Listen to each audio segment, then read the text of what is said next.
आपने वाटरमेलन तो खूब देखा होगा और खाया भी होगा। इंडिया में वाटरमेलन बहुत ही नॉर्मल है और इसकी कॉस्ट भी बहुत नॉर्मल होती है। लेकिन दोस्तों जापान में मिलने वाला वाटरमेलन देखने में भी अलग होता है और इसकी कॉस्ट भी बहुत ज्यादा होती है। आपको पूरी दुनिया में इससे ज्यादा महंगा वाटरमेलन कहीं भी नहीं मिलेगा। जापान में आपको गोल के अलावा डिफरेंट साइज के वाटरमेलन मिल जाते हैं। जापान में स्क्वायर साइज के वाटरमेलन की कीमत 15,000 जापानी येन होती है और ये केवल यहाँ शुरुआत होती है। जापान में आपको पिंग पोंग साइज का वाटरमेलन 40,000 जापानी येन में मिलता है। आज तक जापान में jet black Densuke watermelon record कीमत पर बिका है। इस वाटरमेलन की कीमत 6,50,000 जापानी येन थी, जो इंडियन रुपीस में 4 लाख रुपए के बराबर है। दोस्तों जापान की बुलेट ट्रेन 200 मील प्रति घंटे से भी ज्यादा की रफ्तार से दौड़ती है। जापान में बुलेट ट्रेन को शिंकानसेन के नाम से जाना जाता है। ये हाई स्पीड ट्रेन जापान के द्वारा ही बनाई गई थी, जिनका उपयोग आज पूरे एशिया में किया जा रहा है। जापान में प्रतिदिन ये ट्रेन 1 मिलियन से ज्यादा लोगों को उनकी मंजिल तक पहुंचाती है। इन ट्रेनों की सबसे खास बात यह है कि जापान में आज तक कोई ट्रेन कभी भी 1 मिनट से ज्यादा लेट नहीं हुई है। 50 साल से भी ज्यादा के इतिहास में जापान रेलवे का 10 बिलियन से भी ज्यादा लोगों ने उपयोग किया है। इसके बावजूद भी जापान में आज तक कोई भी ट्रेन दुर्घटना नहीं हुई और न ही कभी कोई पैसेंजर घायल हुआ। जापानी रेस्टोरेंट्स के बाहर आपको खाने की फेक और प्लास्टिक इमेजेस लगी हुई देखने को मिलती हैं। इस आइडिया को जापान से कई सारे फॉरेन देशों ने भी अडॉप्ट किया है। खाने पीने की कई चीजों की फेक इमेजेस रेस्टोरेंट की दीवार पर लगाने से कस्टमर रेस्टोरेंट के प्रति अट्रैक्ट होते हैं और रेस्टोरेंट में कौन सी चीज अवेलेबल है उन्हें इस चीज का भी पता चल जाता है। ये फेक इमेजेस दूसरे देशों से आने वाले विजिटर्स और उन लोगों के लिए बहुत हेल्पफुल होती है जो जापानीज लैंग्वेज में थोड़ी कमजोर होते हैं, क्योंकि वो इन इमेजेस को देखकर अपने पसंद का खाना सिलेक्ट कर सकते हैं।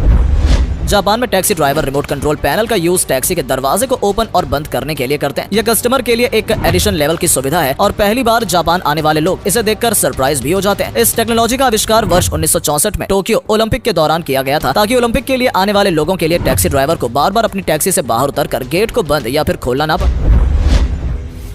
दुनिया भर में ट्रैफिक के गो सिग्नल के लिए ग्रीन लाइट का उपयोग किया जाता है, लेकिन जापान में ऐसा नहीं किया जाता, क्योंकि जापानियों की डिक्शनरी में ग्रीन जैसा कोई शब्द ही नहीं है। जापान में हर ग्रीन दिखने वाली चीज को ब्लू कलर का ही माना जाता है, इसलिए जापान में ट्रैफिक लाइट में भी ग्रीन की जगह ब्लू सिग्नल का ही यूज किया जाता है। यानी कि आपको यहाँ येलो, रेड और ब्लू लाइट देखने को मिलेगी। इस ब्लू लाइट के कारण अक्सर यहाँ आने वाले विजिटर्स कई बार थोड़ी मुश्किल में भी फंस जाते हैं।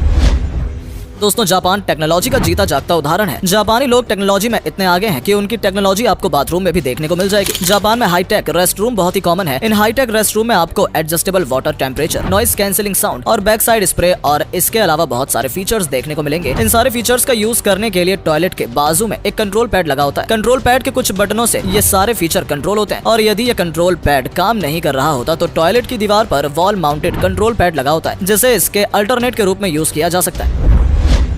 आपने अक्सर वेंडिंग मशीन को चिप्स जैसे स्नैक्स और कई सारी ड्रिंक्स को सेल करते देखा होगा और आपने कई बार इनसे ये चीजें खरीदी भी होंगी, लेकिन जापान इससे बहुत ज्यादा आगे बढ़ चुका है। जापान में ये वेंडिंग मशीन पब्लिक प्लेस जैसे एयरपोर्ट पर लगी होती है और इन मशीनों में स्नैक्स नहीं बल्कि टी शर्ट, मोबाइल के चार्जर और छाते तक सेल किए जाते हैं। जापान में आने वाले विजिटर्स को अक्सर इन वेंडिंग मशीन को यूज करने की सलाह दी जाती है, क्योंकि यहाँ इन्हें चीजें बहुत आसानी से मिल जाती है। इन वेंडिंग मशीन से आप पिज्जा, सर्जिकल मास्क और यहाँ तक की अंडरवियर भी खरीद सकते हैं।